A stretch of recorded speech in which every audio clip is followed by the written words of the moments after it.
बिस्मिल्लाहिर्रहमानिर्रहीम, अस्सलाम वालेकुम। प्रोग्राम पब्लिक वॉइस में खुशामदीद। मैं हूं आपका मेज़बान हमज़ा इश्तियाक। नाज़रीन, तालीम वो रास्ता है जिसके ऊपर चलकर इल्म की मंजिल हासिल होती है, और इल्म की मंजिल तक पहुंचने के लिए तालीम के रास्ते पर चलने के लिए तरबियत नहायत ज़रूरी होती है। अगर वो तरबियत ठीक तरीके से ना हो पाए तो फिर आप उन रास्तों की ही ठोकरें खाते रहते हैं, मंजिल पर कभी पहुँच नहीं पाते।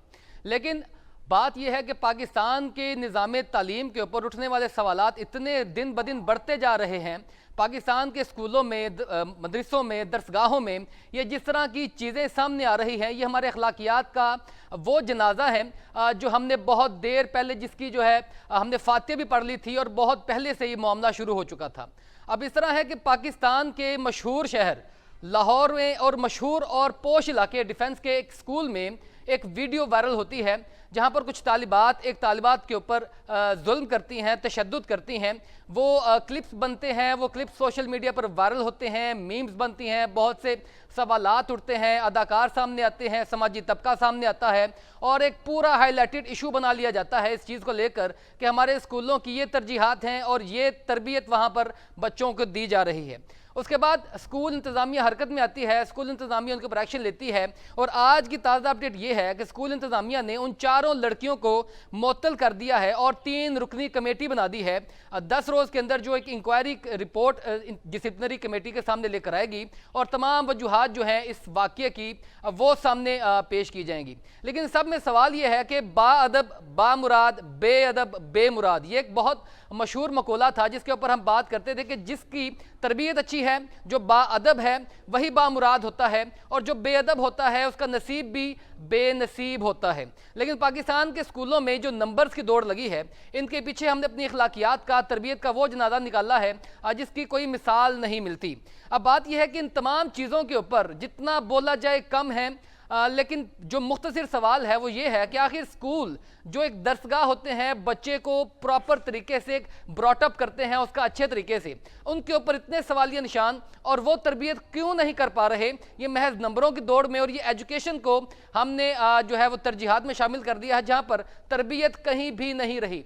पहले हम सुनते थे कि तालीम और तरबियत एक इकट्ठा लफ्ज़ था जिसके ऊपर पूरे के पूरे जो है दरसगाह, पूरी इंस्टीट्यूशन जो है वो क़याम करती थी, और आज महज तालीम, नंबर्स की दौड़ और सिलेबस का मामला रह गया है जहाँ पर कुछ भी ऐसा बाकी नहीं रहा कि तरबियत की बात की जाए।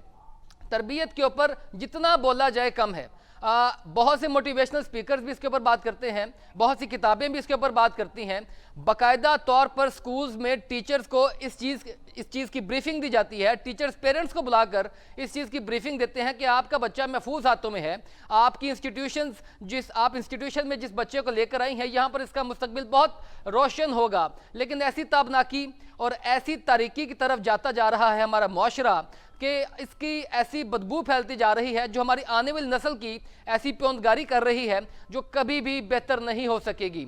पहले हमारे मुआशरे में अखलाकियात की बुनियाद पर किसी को अच्छा इंसान समझा जाता था, बेहतरी और फोकियत मिलती थी। आज नंबर्स की वजह से, किसी के टॉप करने की वजह से उसको सेलिब्रिटी बना दिया जाता है। आप ज़रूर बनाएं, उसको अप्रिशिएट करें, मगर अखलाकियात का पैमाना क्या है? हमारे स्कूलों कॉलेजेस के अंदर, हमारी दरसगाहों के अंदर कोई एथिक्स नाम का कोई बाकायदा सब्जेक्ट या कोई एक्स्ट्रा करिकुलर एक्टिविटीज़ हो रही हैं जिसकी बुनियाद बनाकर हम कम से कम ये सोच सकें कि हमारे मुआशरे में जो आने वाली नस्ल है वो महफूज हाथों में है और वो बेहतर मुआशरा तश्कील देगी।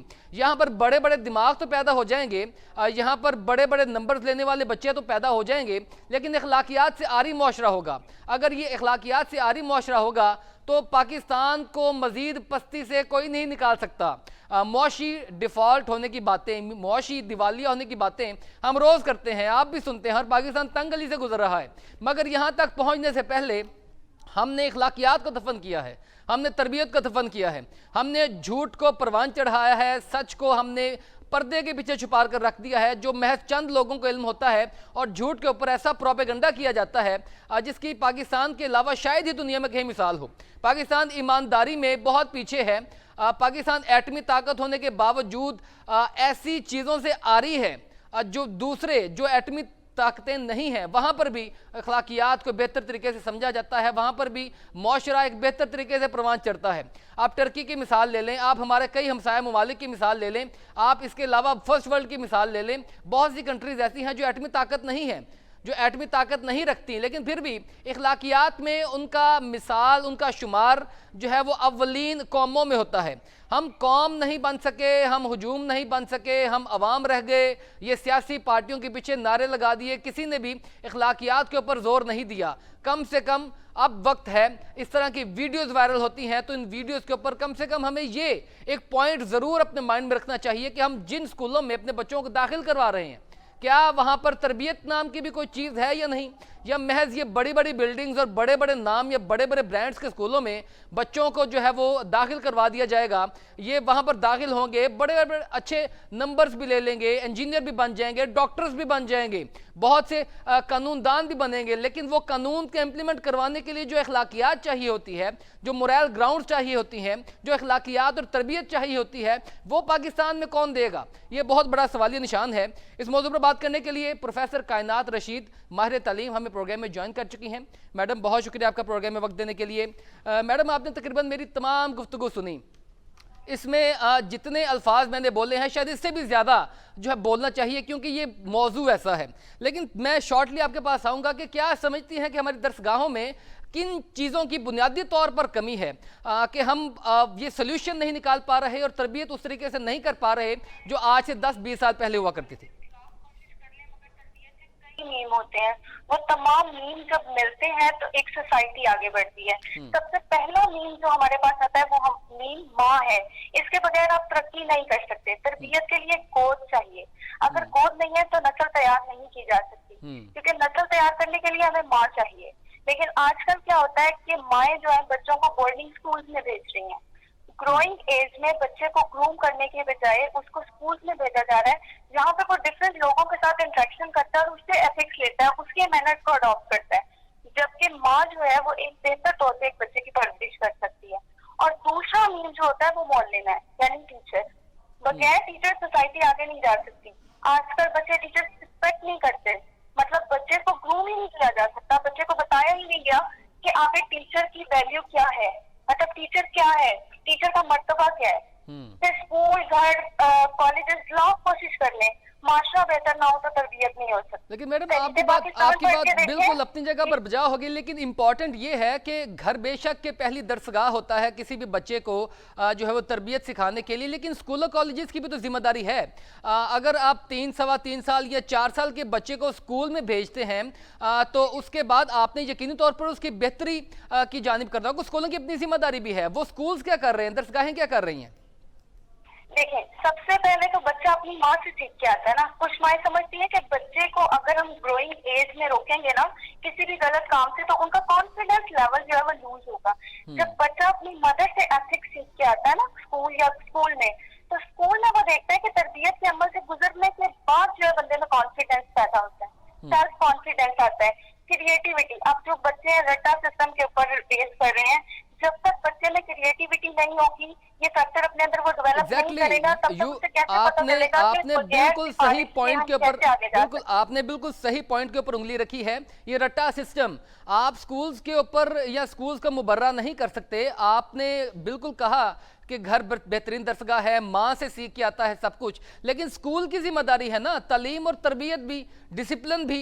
ये रैशनल प्रोपोर्शनल चीज़ें हैं और ये एक दूसरे की निस्बत से चल रही होती हैं। आप ये एक मुद्दा सिर्फ माँ के ऊपर नहीं फेंक सकते, घर के ऊपर नहीं फेंक सकते। हाँ। बच्चे के अंदर ये वाली चीजें जो है ना उजागर करनी चाहिए। हमारा यहाँ ये है कि पहले माशरे पर ड्रामे बनाए जाते थे, आज ड्रामों से माशरा बनाया जा रहा है। मोबाइल फोन का यूज बहुत ज्यादा है। मोबाइल फोन जब पहले बच्चे यूज किया करते, बल्कि पहले तो यूज ही नहीं होता था मोबाइल फोन। मदर जो है डिफरेंट एक्टिविटीज के थ्रू बच्चे को चुप करवाया करती थी। आजकल शॉर्टकट वे अपनाया जाता है कि मोबाइल दे दिया जाता है और मोबाइल पे ईच एंड एवरीथिंग अवेलेबल है। तो कौन सी चीज को फौरी तौर पर रोकने की जरूरत है? फोन को रोक दिया जाए।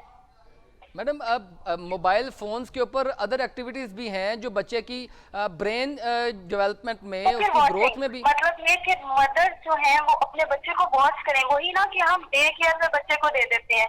समटाइम आपको नहीं पता कि कुछ स्टूडेंट्स ऐसे भी हैं जो बोर्डिंग स्कूल में पढ़ रहे हैं। अच्छा मैडम कायनात, जैसे ये बड़ा इंपॉर्टेंट, की कैसी तरबियत कर सकती है। एक और चीज मैं ऐड करता चलूं यहाँ पर कि आप बात कर रही हैं कि वो माएँ जो बच्चों के हाथों में मोबाइल दे देती हैं, लेकिन वो माएँ भी तो इन्हीं स्कूलों कॉलेज से पढ़ के निकली हैं ना। इसका मतलब है ये मामला पीछे से खराब है, कहीं ना कहीं दरसगाहों की जिम्मेदारी तो बनती है। जी बिल्कुल बिल्कुल। हाँ, तो इस बारे में अब आपने कोर्स की भी बात की है, अब कोर्स को लेकर आप क्या सजेशन देंगी कि किस किस्म के कोर्स को स्कूलों कॉलेजेस में शामिल होना चाहिए ताकि मामला को कम से कम बेहतर किया जा सके? जैसे आप तर्जुमातुल कुरान ऐड किया है, छोटी क्लासेस में जो है ना, ये जनरल नॉलेज के अलावा हम एथिक्स की, मतलब इखलाकियात की कोई ऐसी बुक रखवाएं जिससे बच्चे को पता चले कि किस बंदे की क्या वर्ड है, हमने उससे कैसे मुखातिब होना है। आजकल के दौर में इस चीज की कमी है, मतलब हमें नहीं पता कि किस बंदे की क्या इम्पोर्टेंस है। हम लोग पेरेंट्स के साथ जो है पहले मैडम आप एजुकेशनिस्ट हैं, आप प्रोफेसर हैं, यकीनी तौर पर आप डायरेक्ट जो है लिंक करती हैं स्टूडेंट्स के साथ। मेरा बिल्कुल आखिरी सवाल है आपसे कि शॉर्ट टर्म पॉलिसी के तौर पे कौन सी चीज को फौरी तौर पर लागू करना जरूरी है? छोटे बच्चों में एथिक्स डेवलप करने के लिए अवेयरनेस का लेक्चर होना चाहिए, मोटिवेशनल स्पीकर्स को जाना चाहिए। ओके ओके मैडम, आपका पॉइंट आ गया। बहुत शुक्रिया आपका प्रोग्राम में वक्त देने के लिए। नाजरीन, आपने गुफ्तगू सुनी, प्रोफेसर कायनात रशीद माहिर तालीम हमारे साथ मौजूद थी। इनका कहना यह था कि हमें कोर्स में तब्दीली चाहिए और कुछ ऐसे सब्जेक्ट्स को ऐड ऑन करना चाहिए जिससे मामला को बेहतर किया जा सके। नाजरीन, ब्रेक पर चलते हैं, उसके बाद दीगर मौज़ूआत पर बात करेंगे, हमारे साथ रहिएगा। Welcome back viewers. पाकिस्तान में बहरान दर बहरान और कल आने वाला बहरान ऐसा था जिसने कई मज़ीद बहरानों को जन्म दे दिया। पाकिस्तान की टेक्सटाइल इंडस्ट्री को तकरीबन 7 करोड़ डॉलर का नुकसान हुआ है। ये जो पाकिस्तान से कल बिजली गायब हो गई थी, ये जो शॉर्टफॉल आया था, ये जो ब्रेकडाउन हुआ था, इसकी वजह से अब बात यह है कि पाकिस्तान का एक्सपोर्ट सेक्टर पहले ही बहुत मुश्किल मराहल से गुजर रहा है। पाकिस्तान की इकॉनमी पहले ही बड़ी तंगली से गुजर रही है और इस तरह के वाक़यात ये जो एक्सपोर्ट को मुतासर करेंगे, क्योंकि टेक्सटाइल इंडस्ट्री बराह रास्त ताल्लुक़ रखती है एक्सपोर्ट के साथ। और अगर हमारी इंडस्ट्री के ऊपर ये हालात हैं कि उसके ऊपर कोई बैकअप नहीं, अगर वहाँ पर शॉर्टफॉल होगा, अगर ब्रेकडाउन होगा, बिजली उनको मैसर नहीं हो पाएगी, तो यकीनी तौर पर वो जो ऑर्डर्स उनको मुहैया होते हैं वो वक्त पर नहीं कर पाएंगे। उनका जो लेबर का नुकसान होगा, मशीनरी का नुकसान होगा, और तो वो एक अपनी जगह पर। और पाकिस्तान में पहले ही इंतहाई क्यास है कि पाकिस्तान दिवालिया होने वाला है। अब इस मौजू पर बात करने के लिए आमिर अली साहब माहिर मौशियात हमें प्रोग्राम में ज्वाइन कर चुके हैं। आमिर साहब, मेरा आपसे सवाल ये है कि इतना बड़ा ब्रेकडाउन, उसके बाद ये 7 करोड़ डॉलर बहुत बड़ी जो है रकम है, इसका नुकसान एक दिन के अंदर टेक्सटाइल इंडस्ट्री को उठाना पड़ा है। बड़ी मुश्किल से ये रिवाइवल की तरफ आती है, तो इस तरह के वाक़यात हो जाते हैं। अब पाकिस्तानी हुकूमत के पास क्या जवाब है उनको मुतमिन करने के लिए, उनके नुकसान की भरपाई के लिए? जी शुक्रिया बहुत आपका। ये टेक्सटाइल सेक्टर आपने सिर्फ एक एरिया आइडेंटिफाई किया, लेकिन जो पूरे मुल्क का इकोनॉमिकल जो एक उसका व्हील जैम हुआ है, तो it is in billions of rupees. Textile sector ने सिर्फ इसका एक छोटा सा पार्ट था जिसको हम आइडेंटिफाई कर सकते हैं, लेकिन ये एक सीरियस क्राइसिस है। और ये सीरियस क्राइसिस मेनली अगर एक इदारा है जो कि ट्रांसमिशन लाइंस को कंट्रोल करता है, एक अथॉरिटी बनी हुई है, क्या उस अथॉरिटी को ये नहीं पता था कि हम कितना लोड डिवाइड करेंगे और उसकी वजह से क्या क्या ट्रिप हो सकता है? बिल्कुल। हमारी मालूमात के मुताबिक कि पाकिस्तान में कल एक वक्त ऐसा भी था कि जब पूरा पाकिस्तान ब्लैक आउट सिचुएशन में था। ये मुतलका हुकाम की जानिब से, आमिर अली साहब, मुतलका हुकाम की जानिब से इतनी बड़ी नेगलिजेंस है, ये क्रिमिनल नेगलिजेंस है। इसका एक पूरा जो है वो ट्रायल होना चाहिए, जो जिम्मेदारान हैं वो सामने आने चाहिए। लेकिन इस तरह के पहले भी कई वाक़यात हुए हैं, इस तरह का कोई जो है हमें ना कोई सजा किसी को मिली है, ना कोई इस तरह का कोई वाक़या रिपोर्ट हुआ है। सर, दूसरे किसी मुल्क में अगर ऐसा वाक़या हुआ होता तो सबसे पहले उसकी रिस्पॉन्सिबिलिटी उसके कंसर्न जो मिनिस्टर है उस पे आती है। But if the concern minister is not taking the responsibility, at least उसे आइडेंटिफाई करना चाहिए और जैसी भी कमेटी बने उस कमेटी की रिपोर्ट सामने आनी चाहिए। मैं इस चीज को सर एक और नजर से भी देखता हूँ कि जब पूरा पाकिस्तान ब्लैक आउट था और पाकिस्तान में पावर नहीं थी, ये हमारी एक और जगह पे बड़ी नेग्लिजेंसी है, and that area is our strategical side. क्या हमें स्ट्रेटेजिकली ये नहीं सोचना चाहिए कि अगर पाकिस्तान में कभी ऐसा हो गया तो जिससे कोई भी मुश्किल पाकिस्तान पे आ सकती है, कोई भी दुश्मन मुल्क पाकिस्तान से किसी तरह का एडवांटेज उठा सकता है। कोई और एडवांटेज में खाली अटैक करना नहीं है, बल्कि वो एडवांटेज ऐसे भी उठा सकता है कि वो हमारे हैक कर सकता है हमारे सिस्टम्स को, हमारे सॉफ्टवेयर को हैक कर सकता है। अच्छा सर, ये बिल्कुल बिल्कुल आपकी बात वजह है, डिपार्टमेंट में घुस सकता है। एग्री करता हूँ सर। ये अब टेक्सटाइल सेक्टर पे इतने बड़े नुकसान की भरपाई कैसे मुमकिन होगी? टेक्सटाइल इंडस्ट्री का मोराल पहले ही बहुत डाउन है, पाकिस्तान में इन्वेस्टर उस तरीके से एतमाद नहीं कर पा रहे ड्यू टू पॉलिटिकल सिचुएशन। तो अब क्या टेक्सटाइल इंडस्ट्री के लिए क्या कोई पैकेज हो सकता है हुकूमत की जानिब से? कोई कुछ ना कुछ तो उनको नुकसान का मिलना चाहिए ना, जो उनका इतना बड़ा हुआ है।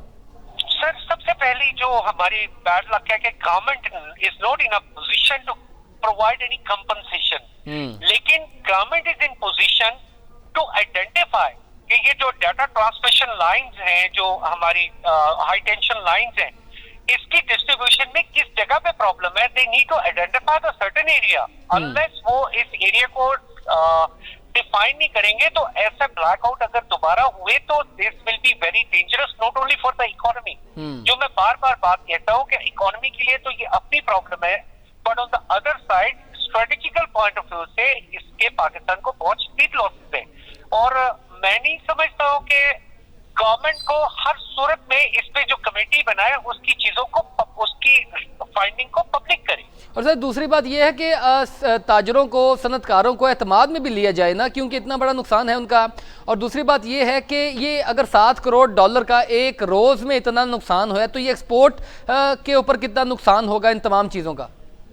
सर देखिए, ये जैसे टेक्सटाइल सेक्टर ने अगर ये कह दिया ना कि जी इससे हमें $7 करोड़ का नुकसान हुआ है, हम इनकी इस बात को इसी पॉइंट पे ही मान लेते हैं। लेकिन क्या ये हमें उसके अकॉर्डिंगली आउटपुट दे रहे हैं? अगर $7 करोड़ का लॉस हो रहा है तो इसका मतलब ये है कि हमारे जो टेक्सटाइल सेक्टर है इसका टोटल वॉल्यूम $24 बिलियन तक जाना चाहिए। क्या हम $24 बिलियन को टच कर रहे हैं? अगर नहीं कर रहे तो हमें अपने इंडस्ट्रियलिस्ट को भी ये कहने की जरूरत है कि वो गवर्नमेंट को सही फिगर्स प्रोवाइड करें ताकि गवर्नमेंट उसके अकॉर्डिंगली अपने प्लान्स बना सके। बिल्कुल।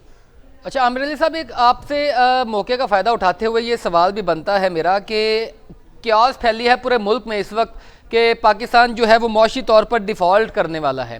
आप भी इस मौजू पर जो है वो बात करते रहे हैं और आप बड़ी गहरी नज़र रखते हैं। क्या कहते हैं कि वाकई इस सिचुएशन में पहुंच चुका है पाकिस्तान, बिल्कुल एज पर खड़ा है? सर, अल्लाह ना करे कि पाकिस्तान डिफॉल्ट करे, और ये हमेशा बीमार ज़हनियत है जो पाकिस्तान को डिफॉल्ट करना चाहती है। वो बीमार ज़हनियत के लोग हैं। पाकिस्तान बिल्कुल डिफॉल्ट नहीं करेगा। इंशाल्लाह very soon we will get some good news. जो स्पेकुलेशंस हैं कि पाकिस्तान जैसे ही what type of good news sir, what type of good news? तो पाकिस्तान के जो दोस्त ममालिक हैं definitely they will inject some money to support us, लेकिन हमें अपने आप को अपने घर को सीधा करने की जरूरत है।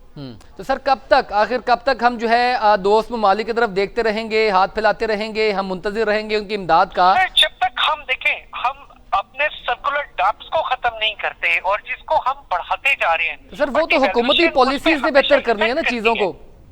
तो सर इन चीजों को बेहतर करने के लिए हुकूमत की पॉलिसीज भी तो नजर नहीं आई ना।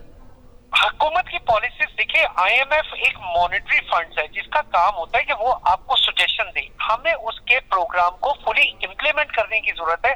और ये एक गोली को एक दफा निकले और निकलने के बाद उसमें से तंदुरुस्त होकर वापस आए, फिर आपको पूरी दुनिया में बेशुमार almost 86 countries of the world जो IMF के प्रोग्राम में गए और वहां से कामयाबी से बाहर निकले। मैं बहुत बड़े बड़े मुल्कों की एग्जांपल दे सकता हूँ, even China was in IMF। लेकिन अगर यहाँ पर पॉलिटिकली क्योस रहेगा, पॉलिटिकल इंस्टेबिलिटी रहेगी, पॉलिटिकल पार्टीज एक दूसरे से लड़ेंगे, एक इबाम पैदा होगा तमाम मार्केट के अंदर, तो फिर तो नहीं चीजें बेहतर होंगी। कहीं ना कहीं ताजरों का एतमाद दिलाना पड़ेगा, इन्वेस्टर्स को एतमाद में जो है लाना पड़ेगा, तब जाके डायरेक्शन वाज़ेह होगी ना। तो यहाँ पर तो डायरेक्शन वाज़ेह नहीं हो पा रही।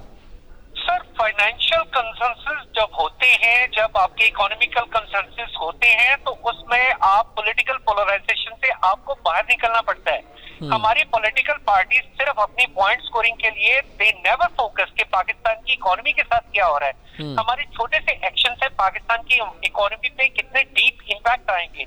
सो this is where I am feeling our democracy is not moving in a right direction. Sir साहब की पॉलिसी सिर्फ ये मतलब है कि आपने अपनी पॉलिटिकल स्कोरिंग के लिए पाकिस्तान को और पाकिस्तान डेफिनेटली सर यही होता आया है, यही डिलेमा है, यही पाकिस्तान में हमेशा से होता आया है।